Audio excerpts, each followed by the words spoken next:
Shalom, selamat malam. Renungan malam Sabda Bina Umat, Rabu 21 Desember 2022. Firman Tuhan malam ini terambil dari Yesaya 29 ayat 17 sampai 24. Demikian firman Tuhan.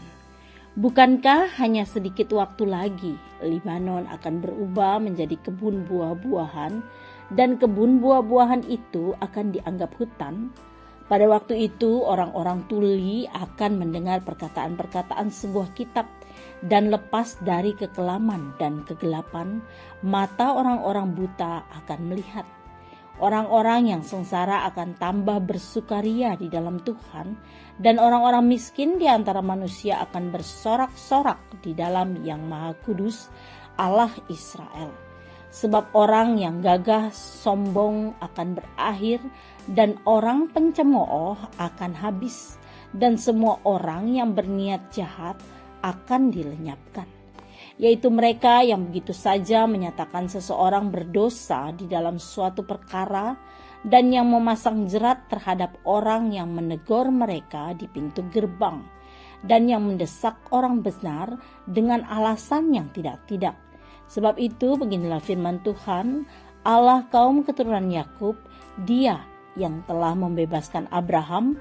Mulai sekarang Yakub tidak lagi mendapat malu, dan mukanya tidak lagi pucat. Sebab pada waktu mereka keturunan Yakub itu melihat apa yang dibuat tanganku di tengah-tengahnya, mereka akan menguduskan namaku. Mereka akan menguduskan Yang Kudus, Allah Yakub, dan mereka akan gentar kepada Allah Israel. Orang-orang yang sesat pikiran akan mendapat pengertian, dan orang-orang yang bersungut-sungut akan menerima pengajaran. Demikian firman Tuhan. Renungan malam ini bertema bebas dari rasa malu. Dalam wacana berteologi, rasa malu berbeda dengan rasa bersalah.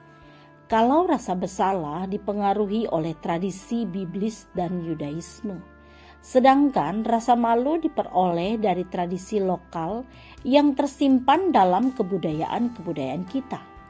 Keduanya tidak perlu dipertentangkan. Alasannya karena keduanya hidup dalam tradisi biblis seperti terbaca pada kitab Yesaya ini.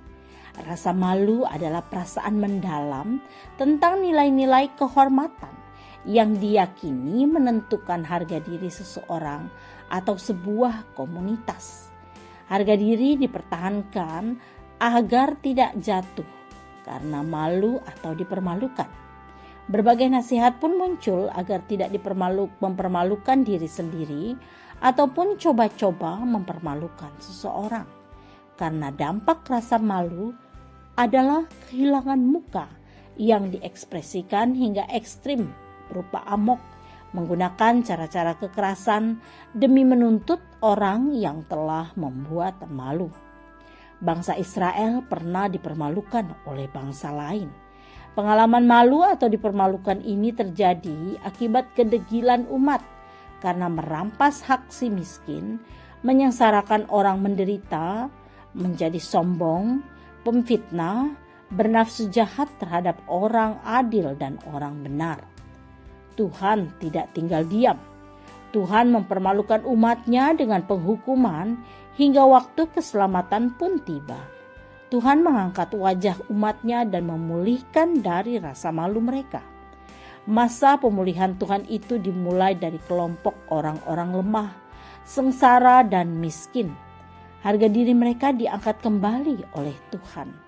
Mereka yang disebut disabilitas, kaum yang paling sengsara, diberi janji pemulihan serta kehormatannya diangkat.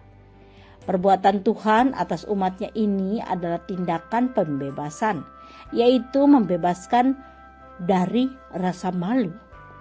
Tujuannya agar umat tahu dan mengerti betapa Tuhan begitu mengasihi mereka. Mereka pun berupaya hidup tidak mempermalukan Tuhan. Doa malam ini, tolong ajarlah kami Tuhan, agar tidak mempermalukan-Mu. Amin. Demikian renungan malam ini, selamat beristirahat, Tuhan Yesus memberkati.